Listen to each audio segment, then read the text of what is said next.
What famous picture actually has a disturbing backstory behind it? A picture of a missing girl that wound up murdered by the serial killer LAKEY. She was dead for a week, so he stitched her eyelids open and took a picture of her, which ended up in local newspapers. At first glance, she looks alive, chilling. You know, I really enjoyed the last podcast series about Israel Keys. But finally seeing the infamous photo of Samantha open-eyed and dead really struck home. I'm glad that piece of shit Keys is dead. As if that laugh wasn't awful enough. Hey guys, post a link to the goddamned picture after you describe it. The most beautiful suicide. I won't link it, but she jumped off a building and crushed a car roof. She looked peaceful. She fell to pieces when they had to move her. Literally. She was beautiful. Even in death. That was a weird one. If you didn't know better, you'd think it was from a movie scene. Everything by Artemisia Gentileschi. She was raped by her art teacher as a teen, and is a woman in 17th century Italy. Her art was initially devalued for her being female and a single mother.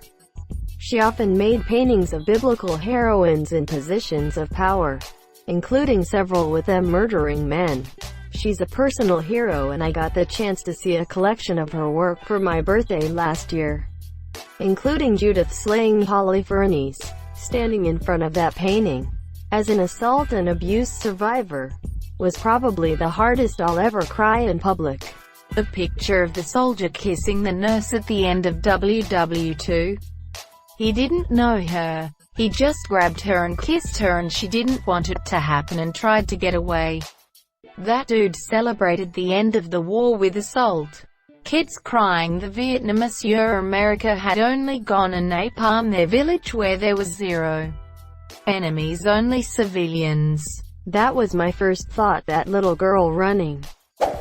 Not exactly a famous painting, but a painting that I love is Spring in Green by Gershon Iskowitz, who is a Canadian artist. If you don't want to look up the painting yourself, I'll leave a description plus story below.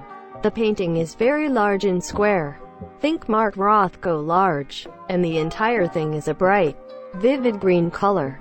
There is white messily applied along all edges of the painting, and lots of blockish polka dots of yellow, red and blue scattered all over the painting. You'll believe it's an abstract painting, which it is, but it's actually a landscape. See, Iskowitz used to be a more realistic painter, but after a traumatic, life-altering experience he switched up his style and began painting colorful, abstract landscapes. Iskowitz was Jewish and Polish, and in 1939 the Nazis invaded Poland and he was taken and placed in a factory to work for the Nazis. He worked there for 3 years until he was placed in the Auschwitz concentration camp, where he stayed for 2 years. He was then moved to the Buchenwald concentration camp for another year. He had 6 years of his life taken from him. Monsieur, I love this painting because it captured his moment of liberation. He was shot while in the camps, right before the liberation in 1945, and was taken on a helicopter, and apparently what he saw out the window on his ride was this painting. The painting is an aerial view of the land from above, on his flight to safety and freedom. Monsieur, needless to say, this guy is a badass in my mind. Apparently he used to sneak art supplies while in the camps and continued to make art while there. I love how the painting looks so simple and childish, yet the story behind it, and the artist himself, is anything but greater than. Thanks for the link. Someone remind me to come back here like 10 hours later. Edit. Thanks guys for notifying me, smiley face. You can say remind me within, to have the bot remind you. There was this monk who protested by lighting himself on fire.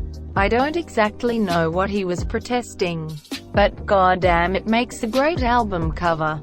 Isn't there a picture of a wave crashing into a lighthouse where the lighthouse guy is standing on the platform and gets hit by the wave? The pic is taken just before the water reaches him. I heard he went out to see what the helicopter was about and had to run back in.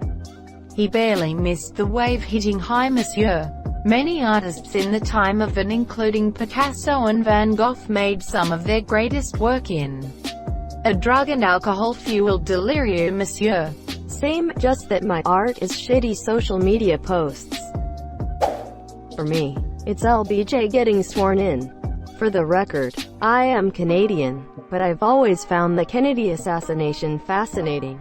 In the picture, LBJ is being sworn in and Jackie is standing next to High Monsieur. There's blood on her coat, but it's not super obvious because the photo is so old and is B&W. My dad told me that at the time. He was 4, but his parents related it to him later. They weren't sure at the moment who had assassinated Kennedy and thought maybe it had been the USSR. So LBJ being sworn in so soon with Jackie covered in blood was a message to the USSR that we are not afraid of you and we are still in power. I always found that incredibly powerful and cool, but disturbing at the same time. Fun fact: we can't see Jackie's other side for a reason. The right side of her face and body were covered in her husband's blood. According to many biographies about Jackie, the Kennedys, she refused to change clothes to show them what they've done. Not a pic but her video, pulling the statue of Saddam down. It was staged by a PR group hired by the USA to drum up support for the war. Source: the picture of the soldier kissing a nurse at the end of WW2. I heard that did not consent to that. So I wish people could stop using it as something romantic because it is not. This is one of my favorite subjects. First one that comes to mind is the Columbine class of 1999 photo with Harris and Klebold action. Like they're holding guns in the upper right corner. Post-mortem photographs from the 1800s are pretty eerie. Lazy Masquerade has a few videos on pictures with disturbing backstories. Any picture of Mount Rushmore. A fair amount of Renaissance art has disturbing backstory to them. The Starry Night, by Vincent van Gogh.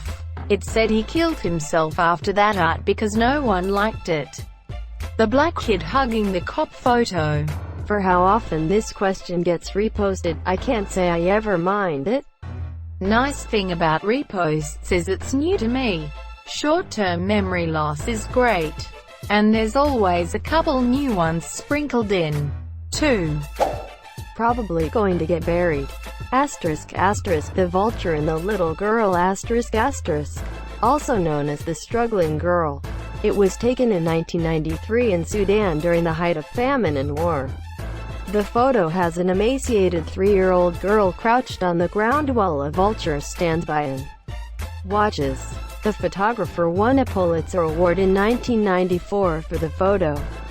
He took his life 4 months later. No one knows if the girl survived or died. I thought she lived. Remind me bot. Popo the Clown. IDK about famous, but I visited Gettysburg and on one side of the battlefield there was a rock structure that had a photo in front of it of that rock structure during the war, but with corpses laying all over the rocks. Kind of haunting to see the picture and then look up to see the place in real life. To see the exact spot where dead people were laying 150-ish years ago. The scream. Actually yes. Along with most of Edward Munch's work. The amount of pain and agony. A lot of his expressionist work was very reactionary to the death of his sister that he suffered through edit, grammar and such. He painted the sky reddish orange because Krakatoa had erupted shortly before, and that was what he was seeing at the time as a direct result. Thank you so much for watching and have a good day.